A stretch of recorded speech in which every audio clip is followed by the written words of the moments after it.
Welcome, Capricorn. This is Regina from Pacific Tarot getting ready to do your August general reading.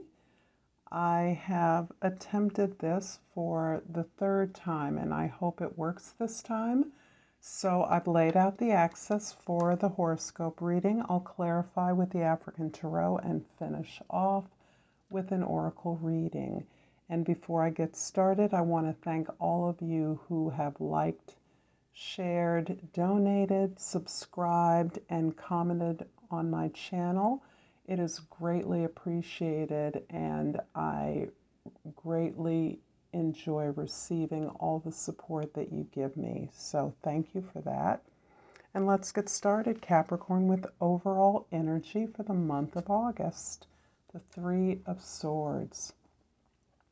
The Three of Swords is describing healing, a well-being habit that you have cultivated over the last at least 3 weeks, 3 months, or more likely 3 years. This is predating the pandemic when you were already feeling the urge to address some long-standing challenges that you have been experiencing. Those challenges had left you feeling depleted, isolated, lonely, and really certainly unfulfilled. This healing habit has supported you to deeply understand those disappointments, those failures, those things that were leading to your unhappiness, your suffering, even pain, so that you have not only honed this healing habit so that you can continuously employ it, automatically use it. It has become a habit. It is becoming a habit that engages your powerful intuition in a way that automatically triggers your desire to look deeply at those habits, attitudes, and behaviors that do not support you towards the things that have the most meaning for you. In the 10th house, where others see you, where you occupy a social position, this is the Magician card. Couldn't be more positive. This is where, despite your long struggles to deal with personal unhappiness, loneliness, or isolation, you actually are viewed by others as someone who is experienced in manifesting a desirable goal and achieving it. This is your ability to completely focus in on communal needs and accomplishments, and your ability to not only identify the target goal, but to motivate a large group of people to pursue that goal with success. Your first house is the Four of Cups, and this is indicating that your individual focus is turning towards more and more the ability to be emotionally comfortable and grounded. This is you really paying attention to the way that you feel in a way that is stabilizing and supportive and not needy, not looking to others to fill your cup or to give you the approval that you seek, but to actually be grounded and stable in your sense of well-being, in satisfaction, contentment, and the ability to stabilize your experience and protect yourself. In the 4th house, we have the Emperor card. And the Emperor is describing your sovereignty, your own personal authority, which is powerful. And this is part what allows you to rise to the level of mastery and realization that you do experience as a result of your long record of achievement in life. but it also speaks to the internal authority that allows you to want to take care of all the details and all the factors that affect your well-being and the control over your life.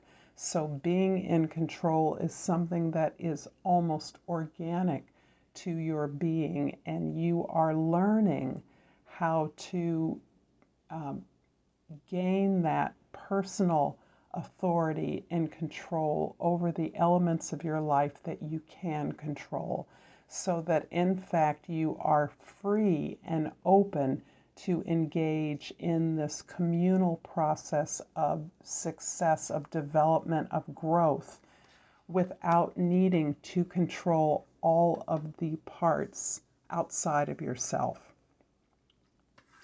The seventh house is the house of your significant others, and the King of Swords is describing the tools that have aided you in developing this really positive health habit that you've cultivated. This ability to navigate a healing process is supported by your developing faith and strength in the witness part of your consciousness, the part of you that observes those behaviors, those attitudes, and those actions, those patterns that have not resulted in things that you desire.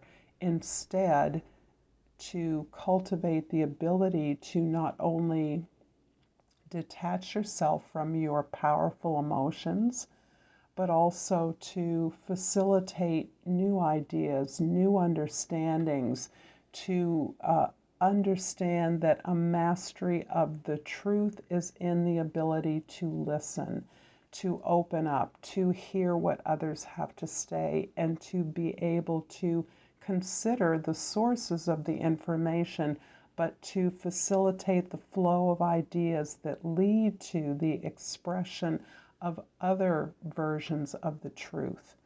So this is you really learning how to implement this understanding and this desire to understand within your own awareness and on behalf of the growth of others, the team, and towards the ends that you are working collectively towards.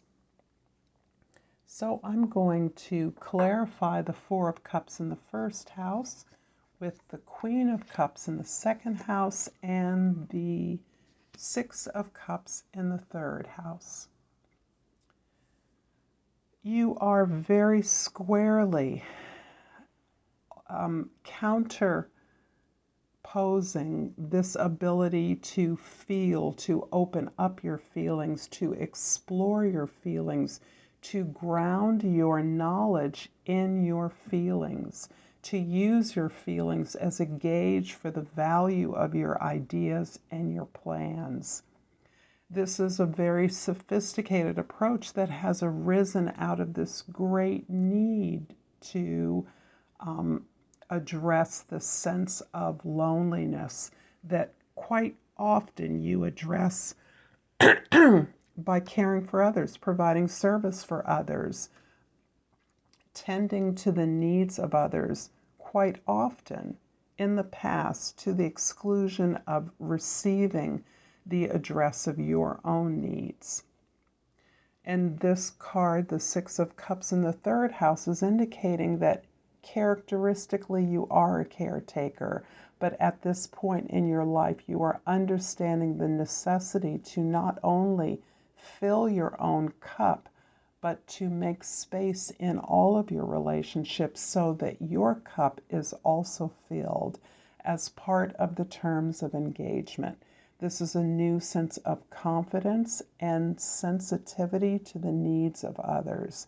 This is you understanding what others need without them having to ask for it, but instead of responding by taking over and controlling the ability to meet their needs, you are now engaging in a conversation in which you listen and you, without presuming what the needs are, but also that you make space in the relationship. You agree that the resources, the attention, the nurturance will be shared, will be reciprocal. And this marks a new assertiveness on your part to actually name your needs, even though they are emotional needs. They are not real in the way that Capricorns characteristically have learned to value what is important and what is not. You are now valuing your feelings as the gauge for success, for pleasure and enjoyment, things you now understand you deserve. The Emperor in the 4th house is being clarified by the 4 of Swords in the 5th house and the Sun in the 6th. Let's see, is that right? The Knight of Pentacles in the 6th house. These cards get stuck together, so there we go. The 4 of Swords is really describing the way in which you are creatively applying this healing process in your life. You are, not only is it becoming a habit that you share with your loved ones, you share as part of your own creative process of development, but you're also able to gauge how much progress you have made over the years, where you once felt the need to act as though you were the emperor in every situation. And now you are switching to an awareness of your needs as the Queen of Cups. These needs that you recognize in others, but you have so rarely acknowledged and recognized in yourself. And that has changed. You are completely focused on your needs in a way that helps you to understand that you deserve this nurturance, you deserve the attention and the support of others in order to do the phenomenal work that you do on behalf of others. This aids in your ability to plan, to strategize, to create the development, to move the development of projects and conversations about projects forward, to understand what the needs are holistically so that the tribe, the team, is a part of the development of these goals, a part of the achievement of these goals.